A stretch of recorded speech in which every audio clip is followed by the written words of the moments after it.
Je trouve que c'est top comme mode de communication, parce que du coup, t'as pas besoin de raconter le jeu, t'as compris le jeu, quoi. Bruno Catala, c'est une centaine de jeux de société à son actif. Élaboration, développement et commercialisation, 3 étapes cruciales pour la création d'un jeu de société. Ce qui représente plus de 2 ans de travail.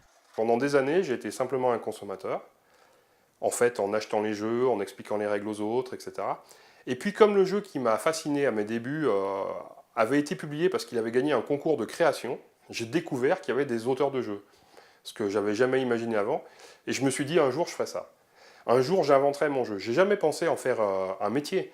Mais par contre, j'avais envie de créer mon jeu un jour. Et puis, à un moment donné, quand je me suis suffisamment nourri de l'existant, que j'étais toujours en train de modifier les règles des jeux que je pouvais acheter, j'ai tenté de faire le mien. Et la chance incroyable que j'ai eue, c'est que le premier jeu que j'ai fait a été publié. Enquête, stratégie et conquête, Bruno Catala aime varier le genre de ses créations.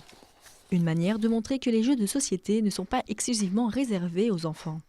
Au travers du jeu de société, on va retrouver du lien. On va retrouver du lien éventuellement avec nos enfants, mais aussi avec des amis, avec éventuellement nos parents. On va mélanger les générations, on va mélanger les gens d'origines différentes autour d'une table, et les masques vont tomber. Parce qu'il y a un philosophe qui a écrit il y a quelques années de ça, qu'on en sait plus sur une personne en 1 heure de jeu qu'en 1 an de conversation, et c'est assez vrai.